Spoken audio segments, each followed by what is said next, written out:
برائیاں کرتا ہے، غلطیاں کرتا ہے، گناہ کرتا ہے، اللہ کے احکام کی، اللہ کے رسول کے احکام کی نافرمانی کرتا ہے، تو فرمایا کہ اس کی جان اس طرح نکلتی ہے کہ جس طرح ایک روئی کے بورے میں ایک کانٹے دار ٹینی کو داخل کیا جائے اور پھر اس سے زور سے کھینچا جائے، تو جس طرح اس ٹینی کے کھینچنے سے اس روئی کے تنکے تنکے اس کانٹوں کے ساتھ باہر نکلتے ہیں، فرمایا اس طرح گنہگار کو موت کے وقت تکلیف ہوتی ہے۔ ہماری نظروں سے بندہ اوجھل ہو جاتا ہے، ہم قبر میں رکھ دیتے ہیں۔ اسی طرح ایک صحابی کا انتقال ہو گیا اور قبر تیار ہونے میں کچھ دیر تھی، حدیث پاک کے الفاظ ہیں، قبر تیار ہونے میں کچھ دیر تھی۔ صحابہ نے عرض کیا یا رسول اللہ ہمیں کچھ نصیحت کیجیے۔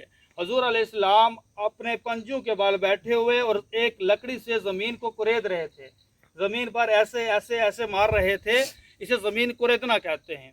صحابہ نے ایک مرتبہ عرض کی یا رسول اللہ ہمیں کچھ نصیحت کیجیے، اللہ کے رسول صلی اللہ علیہ وسلم خاموش رہے۔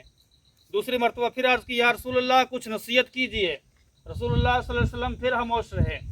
پھر تیسری مرتبہ صحابہ نے جب خوب اصرار کیا کہ یا رسول اللہ ہمیں کچھ نصیحت کیجیے، تو اللہ کے رسول صلی اللہ علیہ وسلم نے ارشاد فرمایا کہ قبر اپنے اندر جانے والے کے ساتھ جو حال کرتی ہے، اگر وہ تم میں سے کسی پر عیاں ہو جائے، ظاہر ہو جائے، تو تم اپنے مردوں کو دفنانا بھی چھوڑ دو۔ اور ایک دوسری حدیث پاک ہے، فرمایا کہ قبر ہر انسان کو دباتی ہے۔ اب اس کے دبانے کی قسمیں الگ الگ ہیں، کنڈیشنز الگ الگ ہیں۔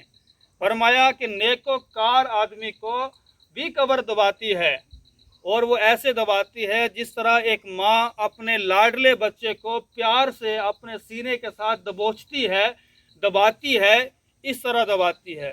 اور فرمایا گنہگاروں کو یہ قبر اس طرح دباتی ہے۔ حضور نے اپنی انگلیوں کو، دونوں ہاتھوں کی انگلیاں کھولی اور اس طرح اپنے ہاتھ کی انگلیوں کو دوسرے ہاتھ کی انگلیوں میں ڈال کر فرمایا کہ ایک طرف کی پسلیاں دوسری طرف کی پسلیوں میں اس طرح پیوست ہو جاتی ہیں۔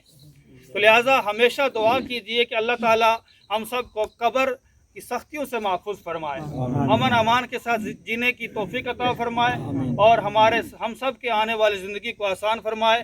ایک مرتبہ سارے حضرات کلمہ طیبہ پڑھ کے اس کا ثواب متوفی کو پیش کریں۔ پڑھیں بسم اللہ الرحمن الرحیم، لا الہ الا اللہ محمد رسول اللہ صلی اللہ تعالی علیہ وآلہ وسلم۔